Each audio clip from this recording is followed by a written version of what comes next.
All right, y'all. Good morning, everybody. About to break down the expungement process in North Carolina right now. And some of it I'm gonna do off my notebook. Some of it I'm gonna do off the top of my head because I remember how to do it. So basically, first thing is first. The person that's a petitioner to the Court of North Carolina must have an uncertified copy of their criminal record. Why, KP? The reason why is because on the petition that you file into the clerk of court in your local county, you will have to answer certain questions in no certain timing, no certain classifications, dates, and facts about your case. And right off the top of your head, it's not going to cut it. Even though you can make some mistakes and they'll help you correct them, you don't want to go too far away from the facts, ever. Especially when you're dealing with legal documentation that's going to liberate you from your criminal record. So, first things first, if you deal with me, I'm going to ask you to go to northcarolinacourts.gov, retrieve a copy of your criminal record. Once you retrieve a copy of your criminal record, there will be dates, classification codes, and things that you will need to file your petition properly. Another thing that you're going to really have to zoom in on when you do your expungement is what North Carolina general statute you're going to use to liberate yourself. And there's quite a few. And we're going to talk about that. But let me keep going on with the process. Then I'm going to see how long the video is. And then if the video too long, I'm going to make another video. Alright, so once you've understood that you qualify for some type of expungement under whichever North Carolina general statute that you want to use, we will talk about those. Then that's when you go forward in the process. You go forward in the process by filing it with the clerk of court of your county, the petition that we spoke of. There is a filing fee in North Carolina. It will range from $125 to $175. It shouldn't be no more than that. To get around this filing fee, you can file an additional indigent form, which will allow you to be heard in court without paying the filing fee. I'll help you with that if you need help with that. But right now, I'm just trying to show you how to do it yourself. I mean, that'll give you the true power that you really want to obtain, right? So, next, once you have filed your petition, here's where patience come in. Once you file your petition, the clerk of court staff will have to enter it into a process. This process could take a long time. It really depends on your county. Like, some counties move faster than others. But the county that I worked in took probably a year and a half, maybe 2 years, a year. Some counties do it in a year. Some counties can do it in 6 months. It's according to how your paperwork is being submitted. If you do it perfectly, you can get through the whole process within 6 months to a year, I believe. All right, moving on. Once your petition has been filed with the clerk of court hands your petition over to the AOC.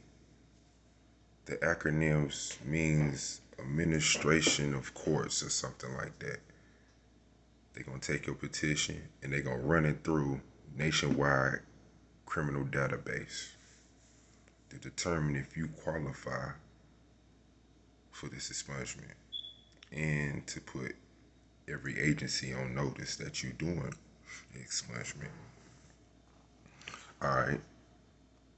Once your file has been certified and the clerk sends you through the AOC and the AOC sends your paperwork back with the green light, the DA takes over. The DA of your county has a copy of everything that's going on. So if the DA has any problem with your paperwork being expunged, they will build a case against that, and they will be waiting for you in court. But if you fully satisfy all the criteria that can grant you expungement, the DA can only provide so much resistance on that, if I had to say it like that. Once they feel as though that you have fully satisfied all the qualifications, they will ask you to come to court. You may have to come to court more than one time. But when you come to court, here's where they will hear your motion in court.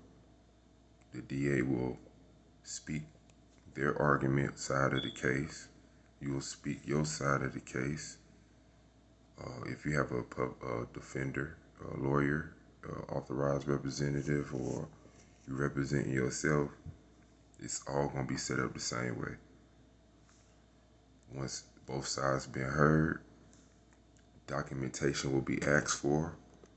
The judge will put his eyes on the actual documentation, the legal documentation that has been submitted through the clerk of court and the DA's office. And that's where he will determine if he will grant your case or deny your case. Now, it's only been 7 minutes.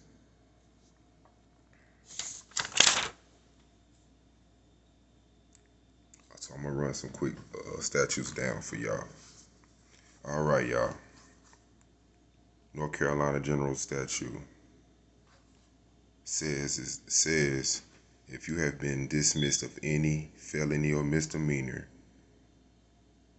you can have them expunged if they're showing up and causing you problems under 15A-146.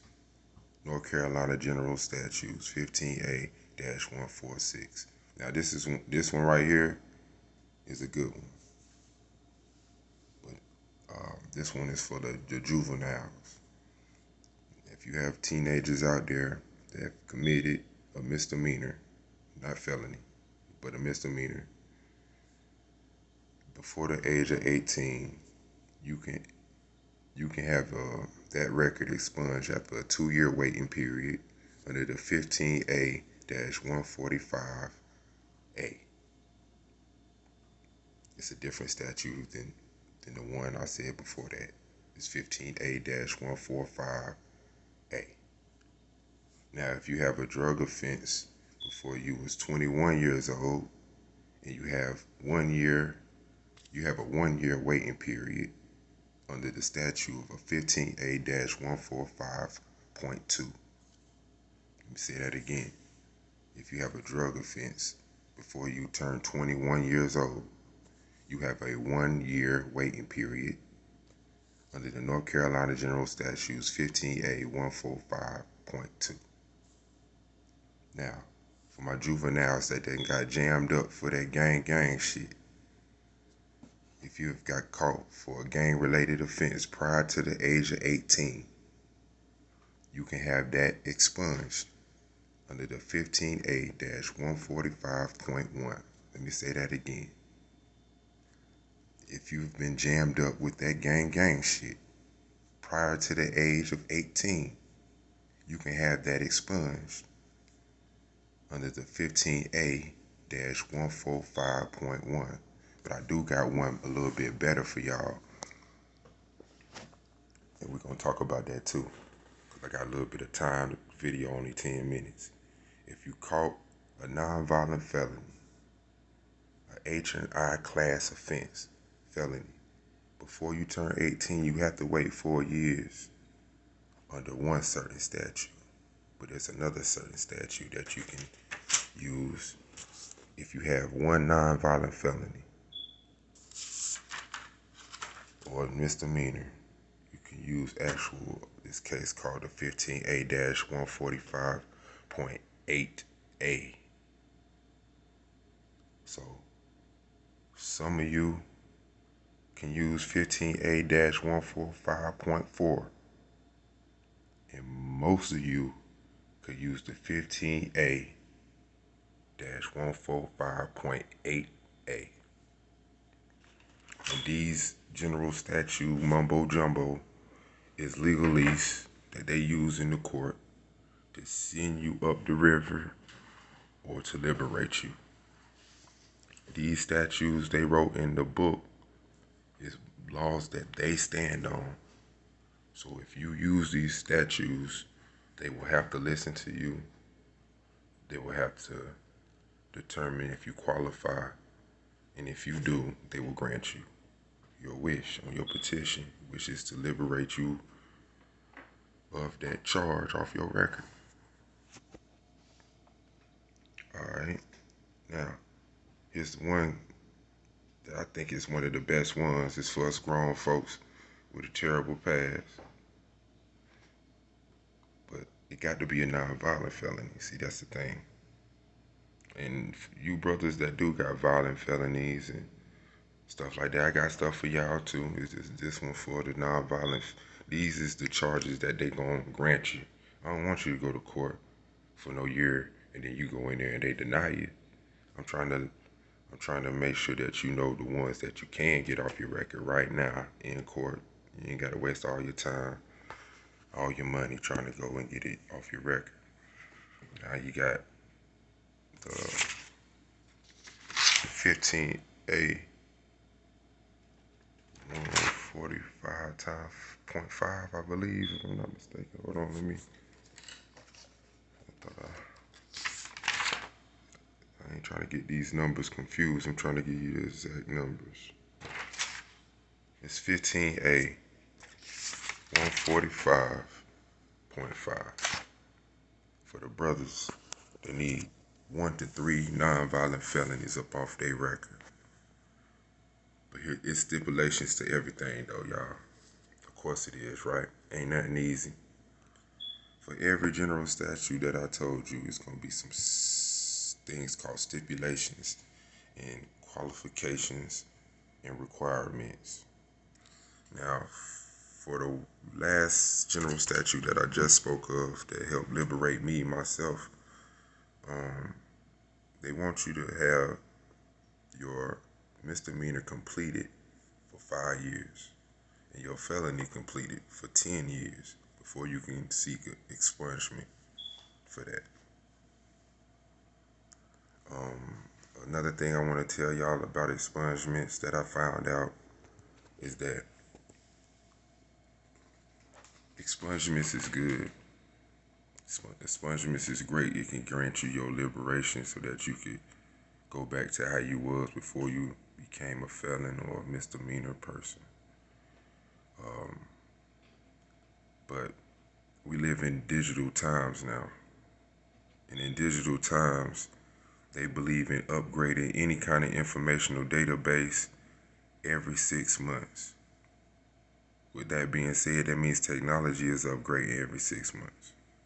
So that means law enforcement and the prosecutors can see all your dismissed charges, all your sealed charges, relief charges, pardon charges. It's just that nobody else can see them but them. But they can see them though.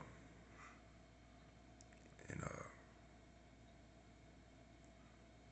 so I still would get an expungement.